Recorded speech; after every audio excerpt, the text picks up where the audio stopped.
All right. Hi, everyone. Today I'd like to talk about front loading your retirement contribution. So, what I have here is my 401k plan. And as of February 28th, I've already maxed out what I can contribute on the front end to the plan. And I'll describe a little bit about what all that means because there are different parts of 401k plan contributions and limits that apply in different ways. So I'll go into that in more detail, but the main point of this video is why I front load my contribution. There's also an ancillary question that sometimes comes up with investing, whether it's better to do a lump sum investing or to dollar cost average over time. I think what happens is that, this comes up a lot. Someone may come across a large sum of money, whether it's an inheritance or a bonus or something else. And they always wonder, should I take that lump sum and put it in the market at one time, or should I spread it out over time? So this kind of relates to that, but I front load my savings where and when I can. So this is my current account. So for the year-to-date period, you can see that it's maxed out at $20,500. I also had a employer profit sharing contribution that was about $18,500. Now, this bit's weird because on the plan website, it's characterized as a prior year contribution, but it was actually paid in January of 2022. So the way my company plan works is that we get, it's formulaic, so we get a certain amount of profit sharing. There's no match. You kind of get this no matter what. But it is true that it's based on the prior year profitability of the company, but you're paid for it in the current year.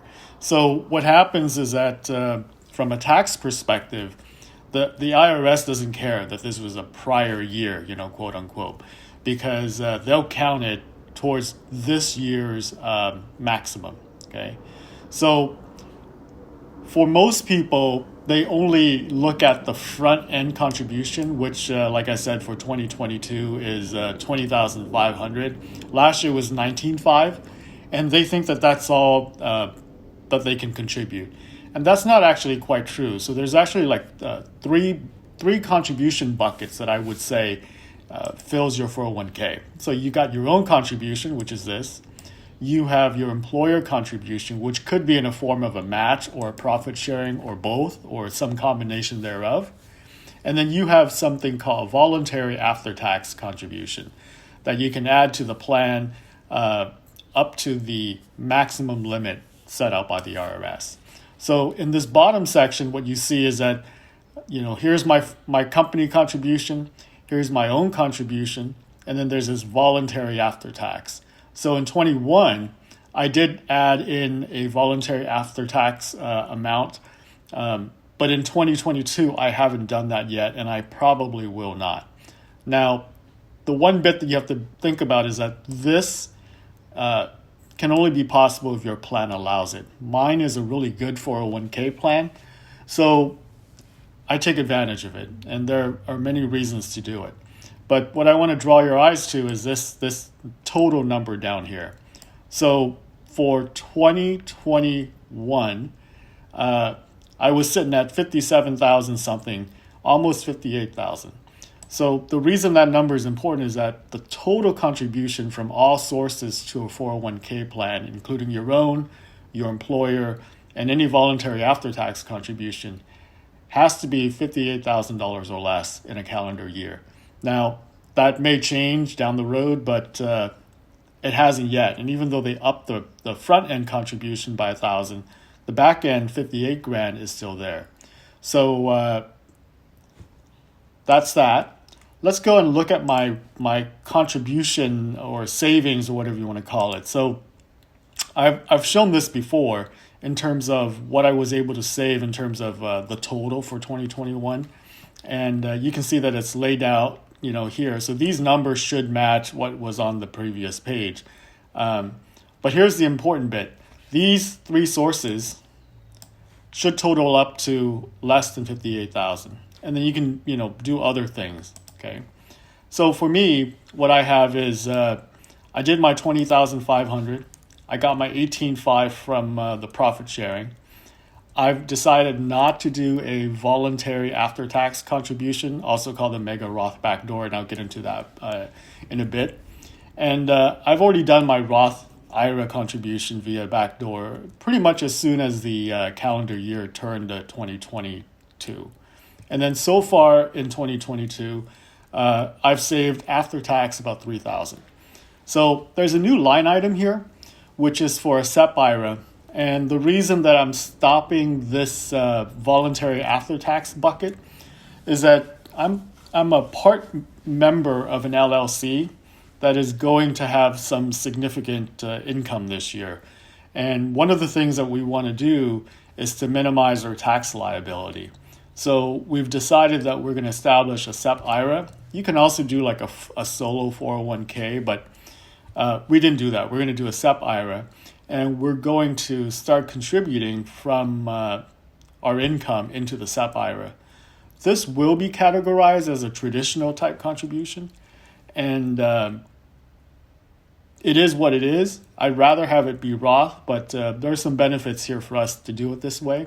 But the reason that we added this and I stopped doing the voluntary backdoor is that all of these sources, so the 401k sources and the SEP IRA, is subject to that $58,000 a year limitation. So if I'm going to add funds to the SEP IRA, I can't do it to this. I'm kind of stuck because this one I get no matter what. It's not stuck. I mean, it's, I get it no matter what. I can control this bit, but since I already kind of front loaded this, it is what it is. So my SEP IRA contribution is going to be reduced by these two amounts, and we'll deal with that. The point here, though, is to talk about front loading your contribution. And it may sound crazy, but it actually makes sense because it allows me to put in a lot of cash up front and either invest all of it, or if I think that there's an opportunity down the road, I have this dry powder that is adding to my cash allocation that I can take advantage of. Depending on your income, you can do the same thing. It just takes a little bit of planning, because whenever I tell people that I front load my contribution, they all tell me that I'm crazy and say, how are you going to live? Well, part of this philosophy in the FIRE community is to have an aggressive savings rate, right? Not only are you saving aggressively, but you also start saving early on in your career. I'm way beyond early on in my career, but the habit has stuck with me.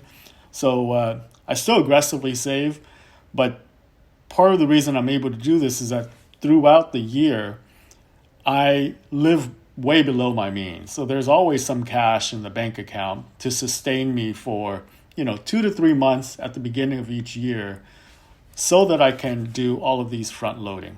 And once I do, then it's extra cash in the bank account that will just keep carrying forward, and then I can live off of the savings as we roll into next year and then do the front loading again.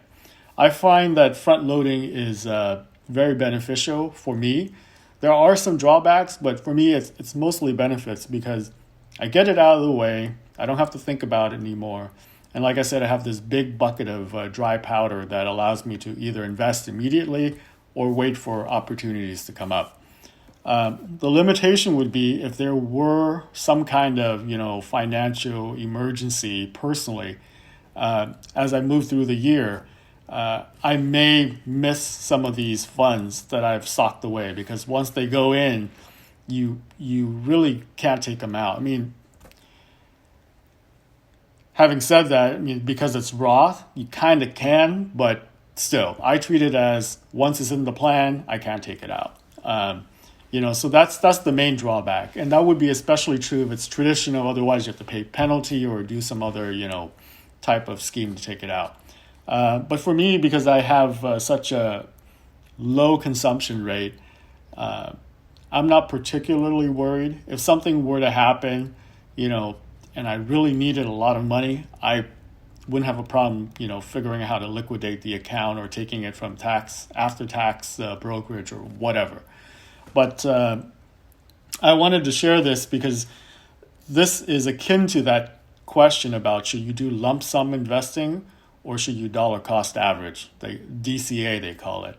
And the research clearly shows that you're better off, putting a lump sum into the market all at once. So that's what drives this decision for me as well. Anyways, 2 months in, and I'm almost up to where I was at the end of last year. So over the next 9 to 10 months, I'll continue to add to this, probably via the SEP IRA, and continue to add monthly to the after-tax brokerage.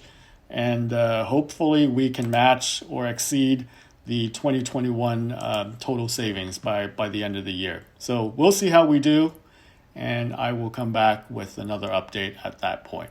All right. Thanks for watching, and I hope you enjoy that I'm really being open with all of this, and I hope you take something away from it, whether it spurs you to action or gives you new idea, whatever the case may be. But I will see you next time. Later.